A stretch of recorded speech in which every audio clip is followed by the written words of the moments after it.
And welcome to World of Tanks with Trapsikis. Today we're looking at a replay of one of my personal friends and clanmates' home in the Cromwell Berlin. Now the Cromwell Berlin is a premium tank that's not regularly on sale, usually only in the Berlin Quartet pack. And it's very similar to the normal Cromwell except for a few small differences. One is the radio range, which is a little bit longer, about 20 meters. And the other is significantly better terrain resistances, all through the board, hard, medium and soft, and a much faster tank traverse, 52 degrees as opposed to 37, to get quite a bit better maneuverability from the Cromwell Berlin than you do in the normal Cromwell.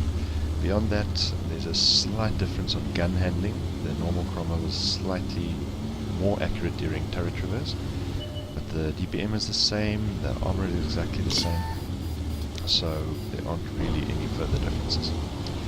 Now you see him scouting at the start, just trying to get spots and give information onto his team about how the enemy team is deploying, which is always a good idea, but it's always dangerous to spend too much time on that ridge line, as the artillery will tend to take you out, or even some of the TDs of the enemy team will be able to take shots at you.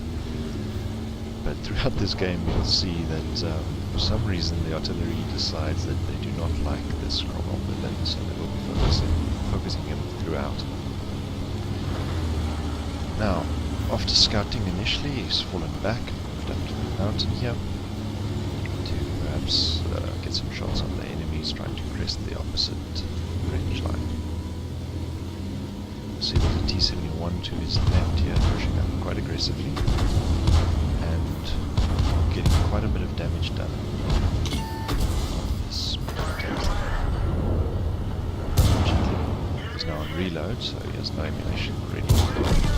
He was able to take him out without taking any damage. However,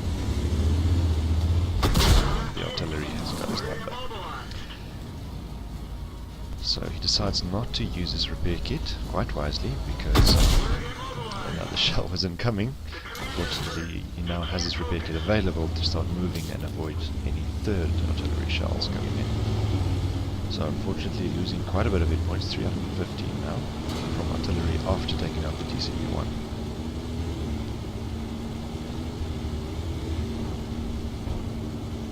Now he's going to use the ridgeline here to provide vision to his team without taking damage himself. That's the idea at least.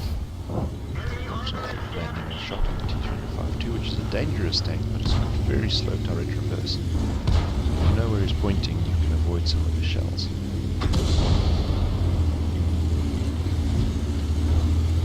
Now, I like what he did there. When he was relocating, instead of just turning and going forward, he reversed up the slope so as not to expose too much of his tank to incoming fire.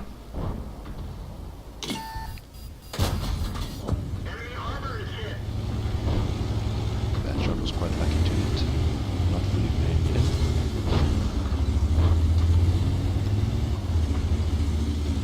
But he wouldn't have had time to shoot him because he was moving behind the ridgeline, so he had to take the shot, unfortunately. He landed.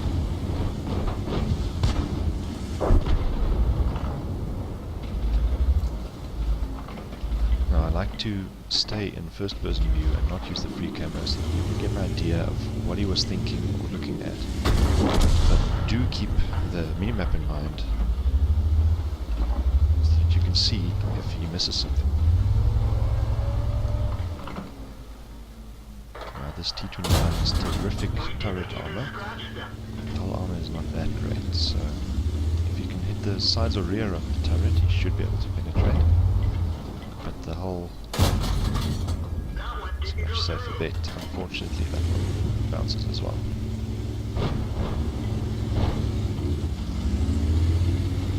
Now his team is in quite a bit of trouble.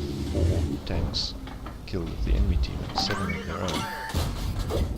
Fortunately, Herm has got the rear end this quite dangerous TD, Charioteer, which if you consider the number of hit points Herm is already on, a good high roll from the Charioteer should be able to take him out with a 390 average damage that is.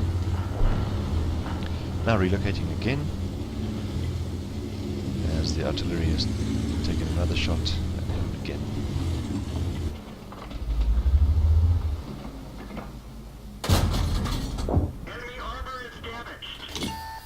Löwe is a very dangerous tank, especially frontally, but the side and rear armor is not that great. So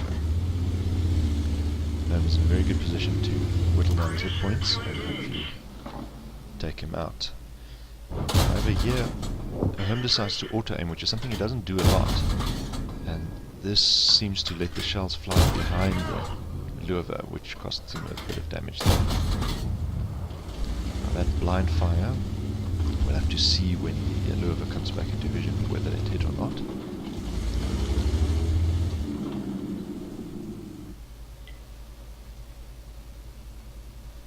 Now, like what the friendly ARL is doing, is capping and putting pressure on the enemy team.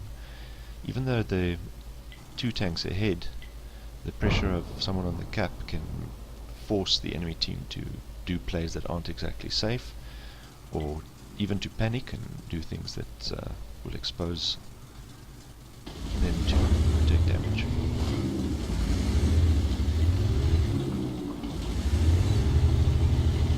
As you can see, the Löwe didn't take any damage from the blind fires. However, the artillery was able to put a good hit, so one more shot from the Löwe will take him out. And then the artillery finishes the job. Right, unfortunately the Löwe, one of the other enemy heavies, was able to spot the ARL, and the artillery took him out. However, OI is now also eliminated, bringing the scores to 8-9, which is a much more comfortable position. Considering there's 3 artillery pieces on each side, there's now 4 heavies on the enemy team and 1 TD, 1 medium, and 1 light tank on the friendly team.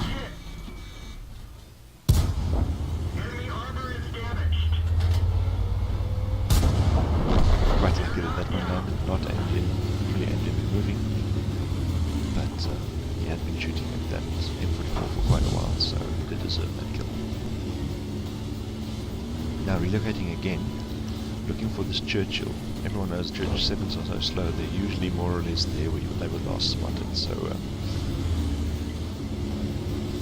without exposing himself to the very fast firing gun of the Churchill 7, he should be able to provide some vision and hopefully allow his artillery to take him out. And the Type 64 takes out the enemy T-29, which evens the scores. However, the friendly team has 3 artillery pieces opposed to 2, which is a disadvantage if you think about it, because it's better to have another heavy tank or another medium tank in the later stages of the game.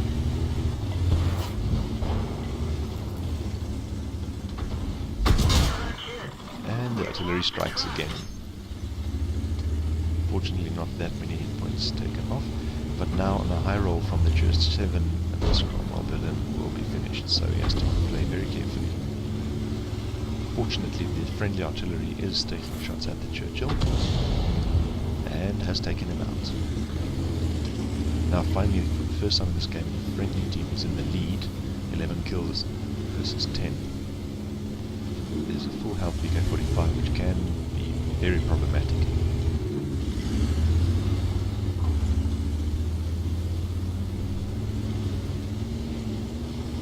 Wisely decides not to expose himself to the VK. Tries to flank around to be able to take shots at the softer armor. Unfortunately, his tank dips and the shell goes into the ground instead of penetrating. Now he's in a very good position to continue firing and take out this tank. So there's a slight misplay there, allowing the VK nearly to get a shot on him. Fortunately though, that was not the case, and Holmes was able to take him out. Now, on 4 kills in a bottom tier matchup, he's doing very well. Still the artillery is trying to take him out. Fortunately that one goes wide and he doesn't take any damage at all.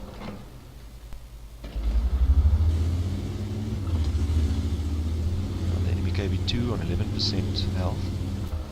Monstrous derp gun, but at this range it shouldn't pose too much of a threat. Very nice. So, only the turret was visible, but fortunately the KB2 was not pointing in this direction, so he was able to penetrate this side of the turret. Now he's in a very strong position. only 2 enemy artillery pieces remaining. I like to call this the artillery hunt stage of the game. And he does have the fastest tank, so he should be able to find them before his allies do. Okay, I like what he does here. He spots the artillery, but he moves away, so he doesn't allow the GW Panther to get a shot on him, but he does allow time for his friendly artillery to take him out. However, the remaining artillery piece on the enemy team still had a shell in the chamber. I'm going to speed up the replay a little bit. Unfortunately, you'll see it takes a while before the allies arrive, but Home did ping the map to show the friendly artillery pieces where the shot came from. So pretty soon you'll see an incoming shell while the artillery is unspotted. So we'll have to wait until they do get spotted to know if it did any damage or not.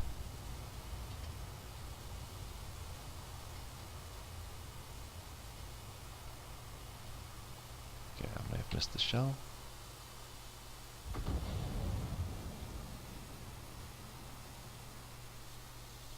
Type 64 is arriving on the scene. And by now the friendly artillery is reloaded after the blind shot. So when the Type 64 does spot him, the friendly artillery should be able to take a swing again.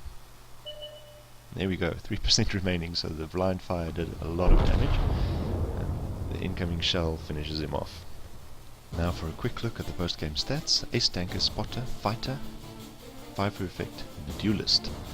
And a very nice medal, the Oskins medal, awarded for destroying at least 3 enemy tanks or tank destroyers, with a medium tank at least 1 tier higher.